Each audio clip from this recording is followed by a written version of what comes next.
Karma, un mot murmuré à travers les millénaires. Il évoque la cause et l'effet. Un principe fondamental, croient certains, qui régit non seulement la physique, mais aussi la moralité. Chaque action envoie des ondes vers l'extérieur, comme une pierre jetée dans un étang cosmique. Ces ondes reviennent, façonnant notre destinée. C'est l'essence même du karma. C'est un concept profond et d'une vaste portée. Partons ensemble à la découverte de ce concept. Imaginez l'univers comme une vaste toile interconnectée. Chaque pensée, parole et action vibre. Ces vibrations parcourent les fils de cette toile. Elles influencent d'autres parties de la toile.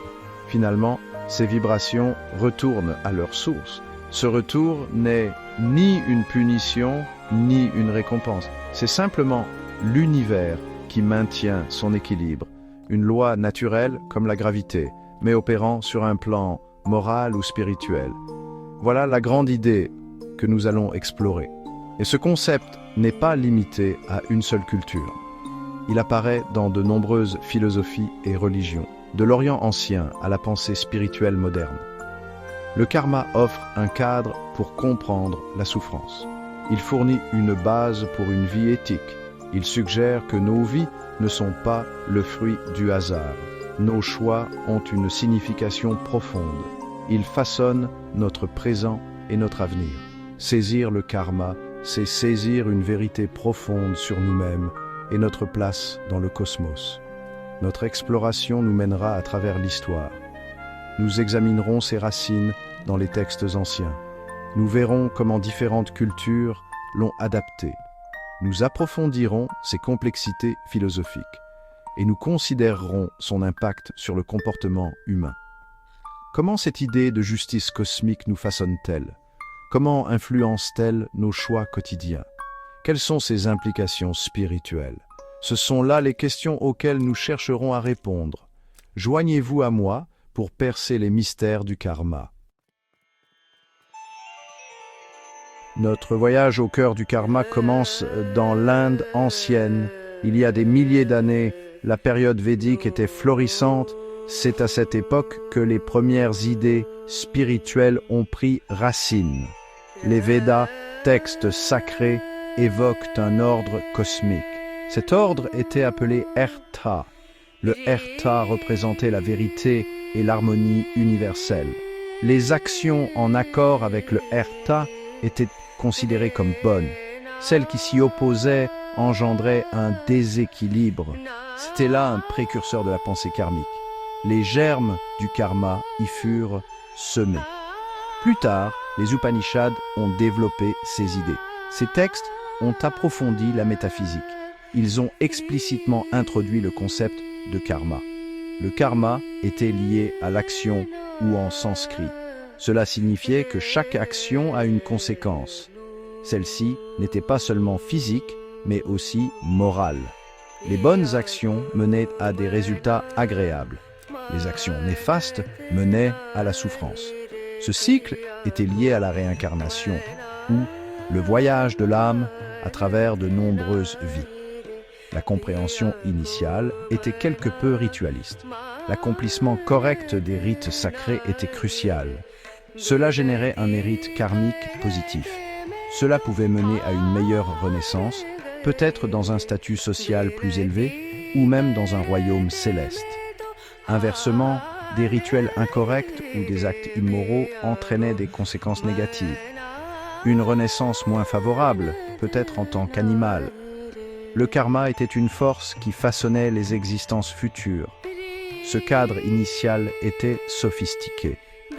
Il fournissait une explication aux inégalités de la vie. Pourquoi certains naissent-ils dans la fortune, d'autres dans la misère? Le karma offrait une réponse, les actions passées. Ce n'était cependant pas du fatalisme. Les individus avaient leur pouvoir d'action. Ils pouvaient influencer leur karma futur par une vie juste et une conduite appropriée. Cette interaction dynamique des actions passées, présentes et futures est devenue centrale dans les traditions spirituelles indiennes. Depuis son berceau indien, l'influence du karma s'est étendue. Le bouddhisme, né en Inde, a pleinement embrassé le karma. Le Bouddha a enseigné le karma comme une loi naturelle. L'intention, est devenue un élément clé. La motivation derrière une action importait grandement. Un tort accidentel portait moins de poids karmique qu'un acte intentionnellement malveillant. Cela a affiné la compréhension de la culpabilité morale. Pour les bouddhistes, le karma alimente le cycle des renaissances. La libération, le nirvana, signifie échapper à ce cycle. Le jaïnisme, une autre ancienne religion indienne, a une vision unique. Les jains considèrent le karma comme de subtiles particules physiques. Ces particules s'attachent à l'âme. Chaque action, même involontaire, attire le karma. L'objectif est de stopper l'afflux de nouveaux karmas et de se défaire des particules karmiques existantes. Cela exige une non-violence extrême.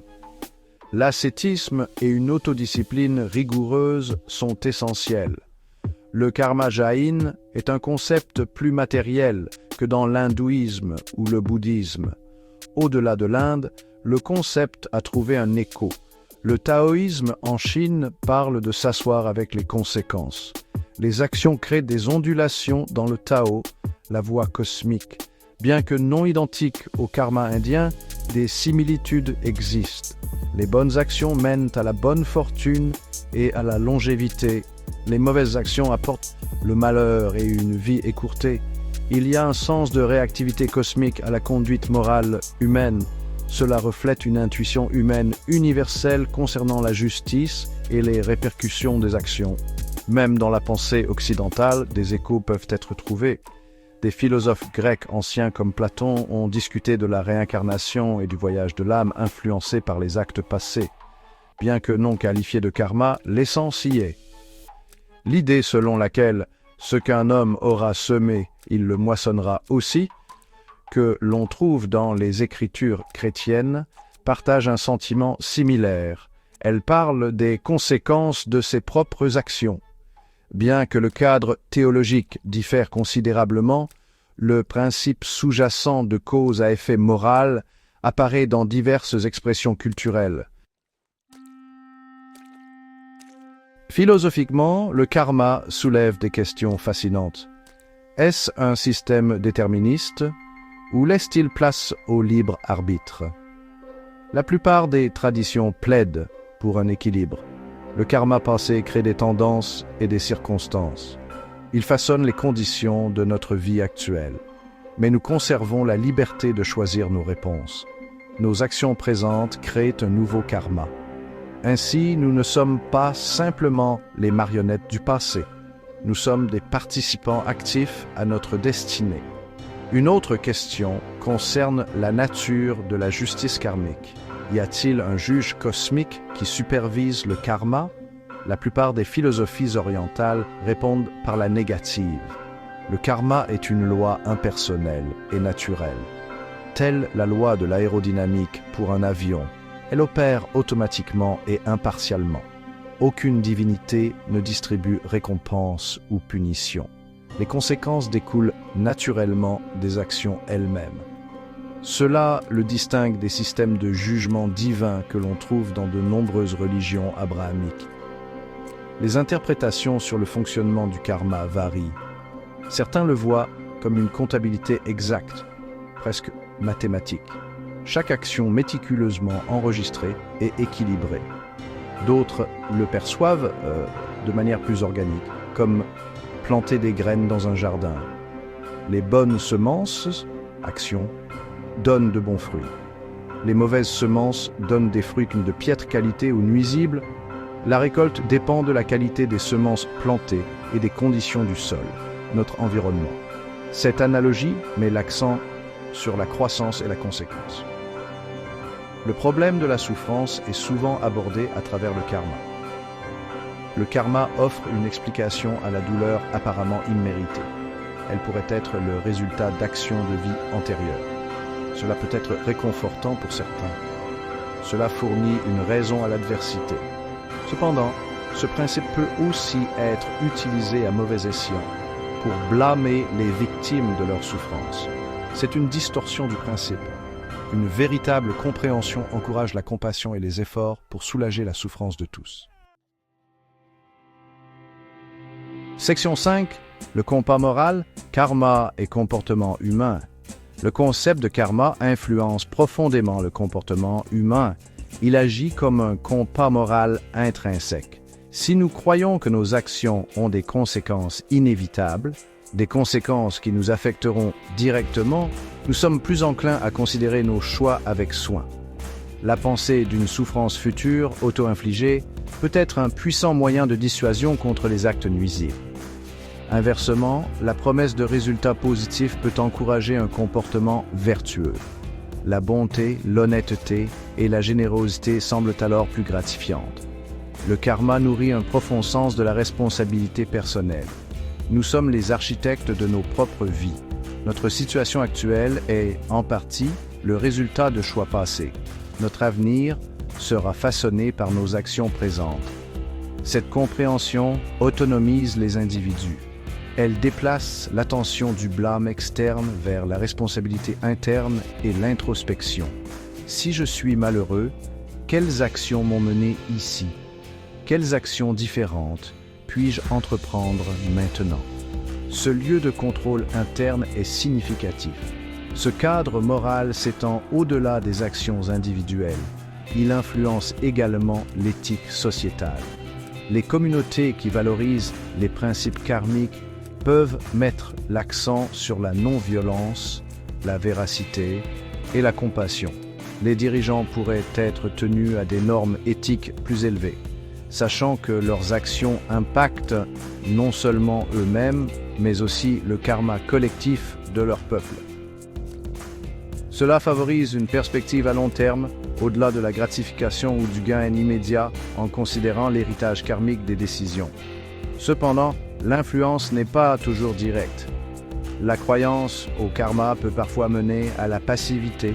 Si la souffrance est perçue simplement comme un mauvais karma qui arrive à maturité, on pourrait se sentir résigné plutôt que de travailler activement à changer les circonstances. C'est un écueil potentiel. Une compréhension équilibrée met l'accent à la fois sur l'acceptation des résultats du karma passé et sur l'effort actif pour créer un karma futur positif. C'est un appel à l'action sage et non à l'inaction. Section 6. Le poids de la responsabilité, choix, action et conséquences. Le cœur du karma est le lien indissoluble entre le choix, l'action et la conséquence. Chaque moment nous présente des choix, certains mineurs, d'autres qui transforment une vie.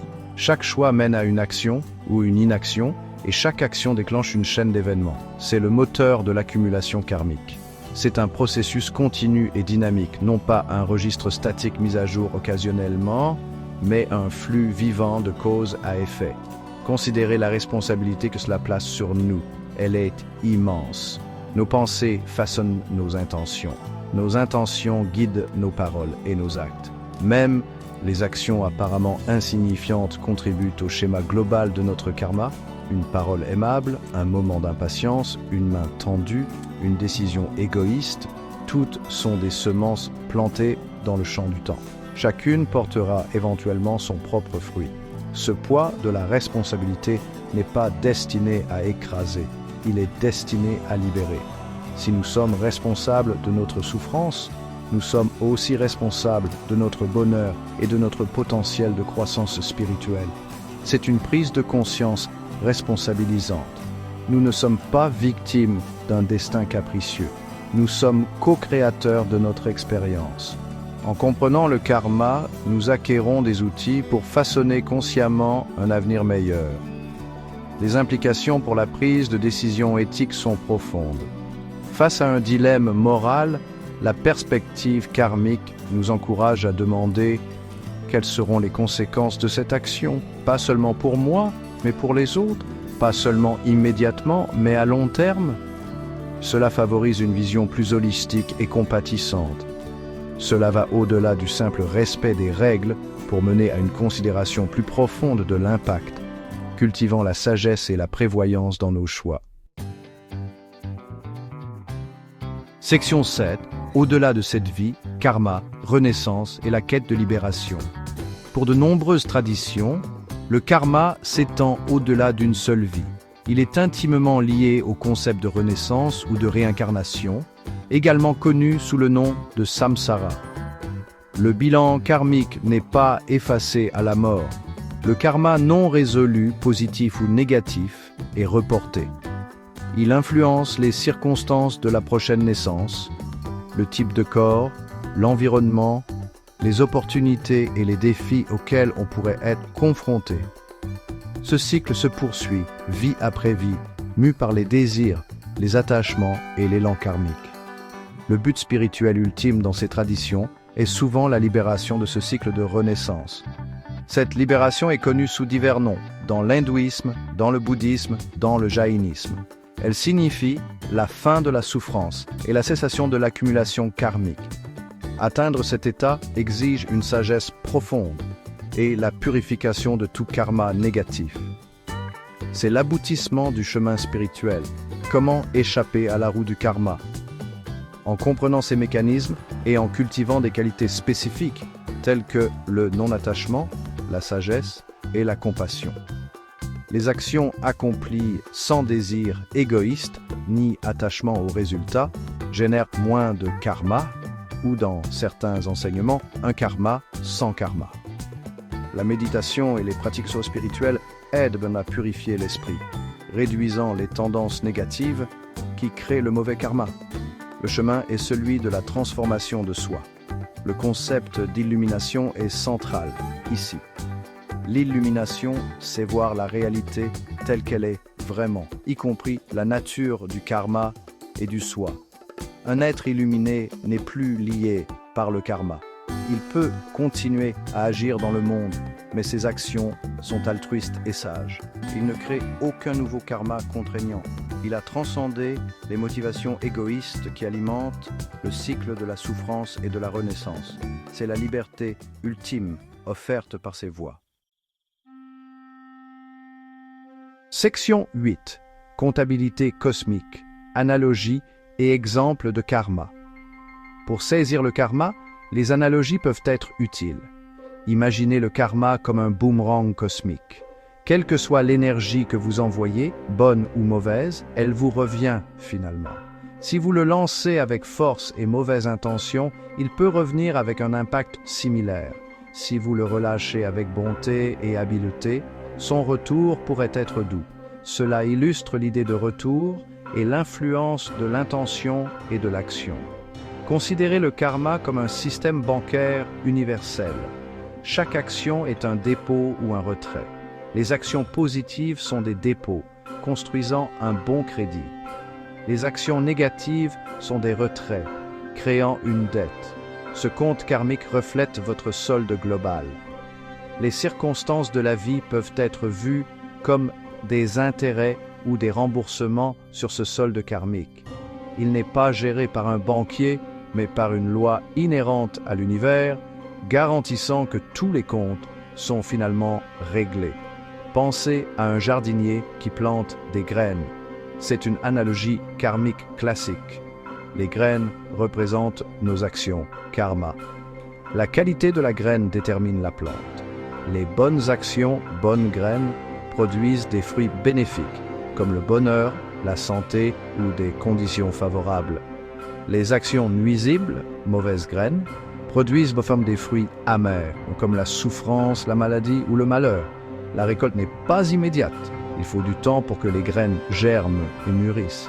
Autre exemple, la troisième loi du mouvement de Newton. Pour chaque action, il y a une réaction égale et opposée. Bien que cela s'applique aux forces physiques, le karma étend ce principe au domaine moral. Nos actions morales et intentionnelles créent également des réactions. Ces réactions façonnent nos expériences. L'univers répond à nos actes, non par une intervention divine, mais par un mécanisme d'équilibrage inhérent. Cela fait du karma une sorte de physique spirituelle. Section 9. Le karma dans le cosmos moderne, pertinence et réflexion. Dans notre monde moderne, souvent séculier, un concept ancien comme le karma a-t-il encore sa pertinence? Je crois que oui, profondément. Même dépouillée de doctrines religieuses spécifiques, l'idée centrale de cause à effet dans nos actions est un guide puissant pour une vie éthique. Elle nous encourage à penser au-delà de la gratification immédiate, à considérer les conséquences à long terme de nos choix sur nous-mêmes, sur les autres et sur la planète que nous partageons. Comprendre le karma peut favoriser une plus grande empathie. Si nous voyons les luttes des autres non pas comme un malheur aléatoire ou de simples échecs personnels, mais potentiellement comme des déploiements karmiques complexes, nous pourrions les aborder avec plus de compassion. Cela ne signifie pas cautionner un comportement nuisible ou accepter passivement l'injustice. Cela signifie plutôt reconnaître notre humanité partagée et la toile complexe de causes et d'effets qui façonnent toutes nos vies. Le principe du karma appelle à la pleine conscience, être conscient de nos pensées, paroles et actions pour comprendre leur impact potentiel. Dans un monde interconnecté, nos actions ont des répercussions étendues. La dégradation de l'environnement, l'injustice sociale, ce sont des défis karmiques collectifs.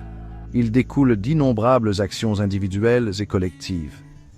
Y faire face exige un changement de conscience et un engagement envers l'action responsable, inspiré par un profond sentiment d'interconnexion. En fin de compte, le karma nous invite à vivre de manière plus consciente, plus responsable et plus compatissante. Il suggère que l'univers n'est pas indifférent à nos choix moraux, que nous le considérions comme une loi spirituelle, un principe philosophique ou une perspicacité psychologique. Le karma nous met au défi d'être le meilleur de nous-mêmes, de semer des graines de bonté, de sagesse et de compréhension pour notre propre bénéfice et celui de tous les êtres. Un appel intemporel à façonner un avenir meilleur, une action à la fois.